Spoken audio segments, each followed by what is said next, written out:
texto de Ezequiel. Nós estamos seguindo a lição que fala sobre o exílio chegou, mas o Senhor reina. E hoje temos essa lição, a profecia contra as nações estrangeiras. Abra então Ezequiel 31.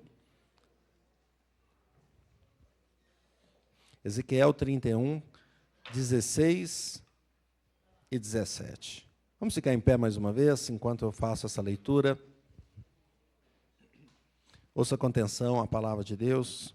Diz assim: ao som da sua queda, fez tremer as nações, quando fiz passar para o além com os que descem a cova.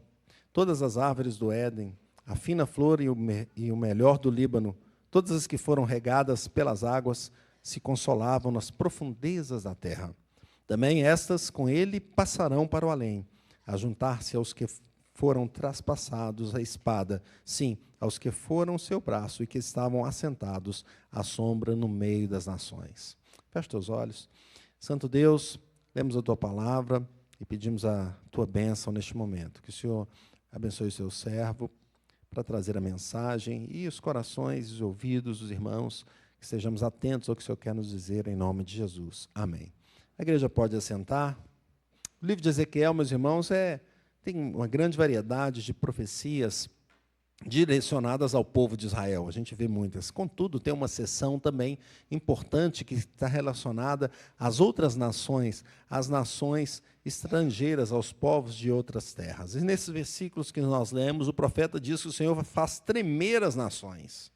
Esse texto está, então, nessa seção, onde tem vários oráculos contra as nações. Ele cita aqui 7 dentre elas que foram alvos do juízo de Deus por causa da soberba, do orgulho, por causa da desobediência ao Senhor. Foram nações nas quais o povo de Israel até confiou algumas vezes e fez alianças em alguns momentos, mas que se tornaram para o povo uma fonte de destruição. Então, o texto nos mostra que as nações distantes do Senhor, elas serão castigadas.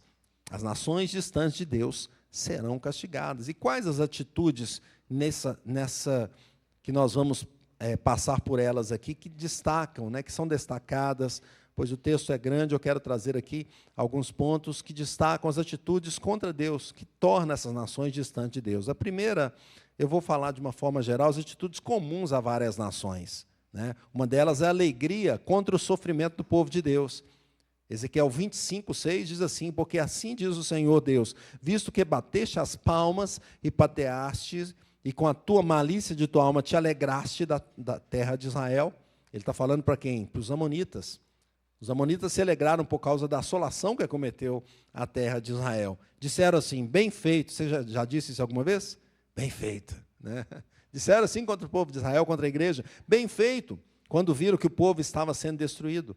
Então o Senhor disse que faria o quê com Amon? Eliminaria Amon, acabando de vez com aquele povo. E assim, o Senhor mostra que Ele é o Senhor, Ele é que é o poderoso. Nós também temos Tiro. Tiro também se alegrou com a destruição da cidade do povo de Deus. Ezequiel 26, 2. Filho do homem, visto que Tiro disse no tocante a Jerusalém: bem feito, está quebrada a porta dos povos, abriu-se para mim, e eu me tornarei rico agora que ela está assolada. Não só riu, não só zombou, como também quis aproveitar da destruição de Israel. E nós percebemos, meus irmãos, que hoje também a derrota da igreja em muitos lugares são vistas assim pelas pessoas como que bom que eles perderam, aquele povo que fica pedindo, orando, não é? Fica cantando a esse Deus. Muitos torcem pela derrota. Não estou falando de futebol. Futebol também torce, Tem alguns que torcem por time contrário, Às vezes nem torce para o seu time, mas quer que o outro perca, não é? Então essas nações riram por causa da destruição ali em Israel, de Judá, Contudo, o Senhor tratará cada um desses casos, aqueles que se alegram com a derrota alheia, Temos também o desprezo, um outro ponto, desprezo ao povo de Deus. Ezequiel 25, 8. Assim diz o Senhor Deus: visto como dizem Moabe e Seir, eis que a casa de Judá é como todas as nações. Então os moabitas desconsideravam o povo de Israel, achavam eles como qualquer um, não davam importância para aquele povo. Na verdade, eles desprezavam o povo de Deus. Assim também eram os sidônios, Ezequiel 28, 24. Para a casa de Israel já não haverá espinho que a pique, nem abrolho que cause dor entre todos os vizinhos que a tratam com desprezo, e saberão que eu sou o Senhor Deus. Assim como também temos hoje nações que zombam daquelas nações que são mais tementes a Deus, ou mesmo da igreja, do povo de Deus. Eu sempre tenho uma imagem passando pela Praça 7, vendo alguém pregando com uma caixinha bem simples, e pregando, e as pessoas passavam zombando. E o Senhor está vendo tudo isso, pessoas que se desconsideram, que desprezam aqueles que levam a palavra do Senhor. O Senhor está vendo cada caso, e Ele mostrará realmente como vale a pena viver a vida, do lado do Senhor, pregando a palavra do Senhor, ou longe do Senhor. Também temos aqui um outro ponto, a vingança cruel contra o povo de Deus. Ezequiel 25, 12. Assim diz o Senhor Deus, visto que Edom se houve vingativamente para com a casa de Judá, e se fez culpadíssimo quando se vingou dela. Então, Edom se vingou de forma cruel contra a casa de Judá, forma vingativa contra o povo de Deus. A Filístia também agiu de forma profundamente vingativa e procurou destruir Israel com grande desprezo. Ezequiel 25, 15. Assim diz o Senhor Deus, visto que os filisteus se houveram vingativamente e com desprezo de alma executaram vingança para destruírem com perpétua inimizade. Percebe como é forte aqui o que os filisteus queriam fazer com o povo de Deus? E assim, então, o texto diz que o Senhor, o próprio Deus, seria o vingador contra Edom e contra a Filístia. E hoje Deus vê as nações cruéis contra a igreja do Senhor. Nós temos nações que realmente perseguem a igreja do Senhor. Temos um pastor que trabalha numa região dessa, pastor aqui da nossa região, e as nações são contra o povo de Deus. Mas mesmo o próprio Deus, Ele se vingará dessas nações. Temos aqui a astúcia contra o povo de Deus, mais um ponto, Ezequiel 29, 6. Já não terá confiança da casa de Israel, confiança essa que me traria à memória a iniquidade de Israel, quando se voltava a ele e à procura de socorro. Antes saberão que eu sou o Senhor Deus. E aqui nós podemos ver a nação do Egito, que se mostrou amigo de Israel em algum momento, fez uma aliança com Israel, mas depois traiu, invadiu a nação. Prometeram ajudar na guerra contra a Babilônia, mas não deram nenhum suporte. E John Gill comenta que eles eram traiçoeiros, enganosos, e não ajudariam conforme acordado. E hoje nós temos as situações assim também, de pessoas que se aproximam, mas que querem realmente aproveitar e destruir, e são enganosas, são traiçoeiras também. Muitos desprezam o povo de Deus e tratam como escória, e outros querem se vingar contra a igreja por pregar a verdade. E muitos se alegram, então, com o sofrimento da igreja, muitos desprezam, muitos são vingativos, mas diante de todos esses, meus irmãos, a mão poderosa do Senhor vai agir. Mas, em segundo lugar, eu fiz um apanhado geral de várias nações, eu queria trazer um ponto específico, que é sobre o orgulho. Orgulho. Atitudes, então, que são comuns e mostradas claramente nessa sessão, para os reis, aí aqui é específico, ele não fala só da nação, ele fala da nação e dos reis dessas nações, reis de Tiro e reis do Egito. Então veja, Ezequiel 28, 2, filho do homem, dize ao príncipe de Tiro, assim diz o Senhor Deus, visto que se eleva o teu coração e dizes, eu sou Deus, sobre a cadeira de Deus me assento no coração dos mares, e não passas de homem, e não és Deus, ainda que estimas o teu coração como se for o coração de Deus. Veja, o rei de Tiro, então, é um rei que tinha grande poder, muitas qualidades, o teu reino tinha riquezas, ele tinha muita influência, tinha um comércio grande, e o rei, então, de Tiro deixou o seu coração crescer, e ele chegou a pensar que ele mesmo fosse Deus. Não é? É de Tiro, não é Tirol, não. Eu moro em Tirol aqui, né? Pensou que fosse Deus. Não é? E muitos utilizam esse capítulo, muitos teólogos também, relacionado a não só o rei de Tiro, mas também o que aconteceu com o próprio Lúcifer diante da rebelião contra Deus. O orgulho tomou conta do coração de Tiro, o orgulho tomou conta do coração de Lúcifer, que fez uma rebelião contra o Senhor.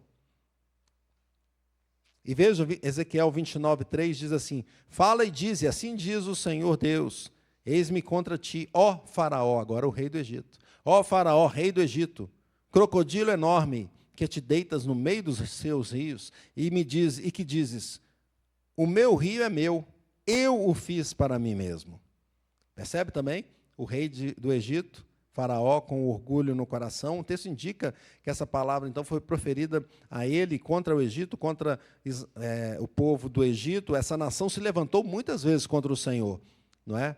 Não só em Êxodo, como nós estamos expondo, e vamos ter um outro capítulo, uma outra parte hoje à noite, mas também mais à frente, em vários momentos, o Egito se levantou contra Israel, contra o povo de Deus, não é? Egito que foi uma potência porque Deus o colocou como uma potência, contudo o coração do rei se exaltou diante de Deus, e por isso Deus destruiria aquela nação, e todas as nações relacionadas aqui se levantaram contra o Senhor de alguma forma, e o Senhor faria perecer todas elas. Por quê? Porque elas deixam o orgulho crescer.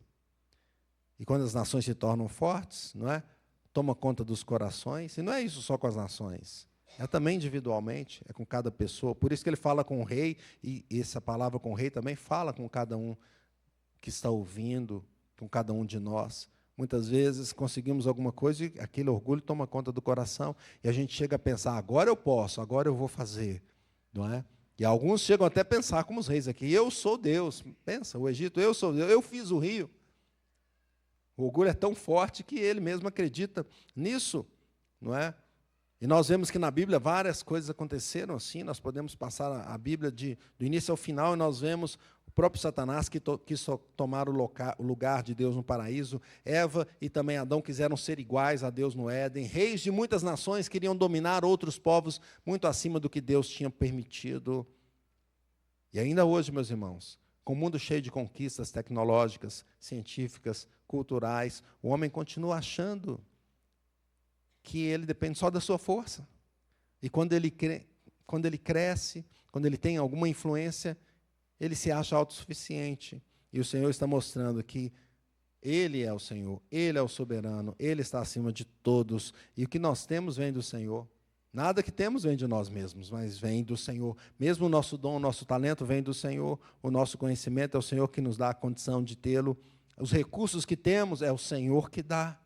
Todas as coisas vêm do Senhor. Então, nós percebemos que quando chegamos até Jesus, depois da sua ressurreição, e Estevão olhando para o céu, até Jesus mesmo falando em Mateus 28, ele fala, toda autoridade me foi dada no céu e na terra. Então o Senhor não deu autoridade nem para o rei do Egito, nem para o rei de Tiro, nem para Satanás, nem para qualquer um que queira se levantar diante na sociedade e como se fosse Deus. Apenas Jesus Cristo recebeu toda a autoridade. E ele fala assim, toda a autoridade foi dada nos céus e na terra. Portanto, o que devemos fazer? Ide por todo mundo e pregar o evangelho a toda criatura. É o que está diante de nós. E no último dia, Apocalipse diz que o Senhor voltará. E nós lemos esse texto na liturgia. O Senhor voltará e os povos se lamentarão. Assim diz o texto. As nações se lamentarão diante do Senhor. Concluindo então, meus irmãos, as nações estrangeiras que estão distantes do Senhor sofrerão um castigo, porque desprezam o povo de Deus, se alegram com o seu sofrimento, são vingativos contra a igreja, querem enganar a igreja. Além disso, o seu orgulho afronta a glória de Deus, e eles serão tratados pelo próprio Senhor. Então, como viveremos? Em primeiro lugar, viveremos em humildade. O Senhor nos deu muitas coisas e nos dá. Mas tudo que nós temos é para a glória de Deus. É para que o nome dele seja glorificado. Miqueias diz assim, Miqueias 6:8. Ele te declarou, ó homem, o que é bom e que é que o Senhor pede de ti, que pratiques a justiça, ames a misericórdia e andes humildemente com teu Deus. Como viveremos? Segundo lugar, viveremos evangelizando e orando para as nações, levando o evangelho do Senhor. Toda autoridade foi dada ao Senhor Jesus Cristo. E aquele que está com Cristo viverá eternamente com Ele num reino completamente diferente, no reino eterno do Senhor. E a porta está aberta para todas as nações, todos os povos. Ide por todo mundo e pregar o evangelho a toda criatura, todas as nações.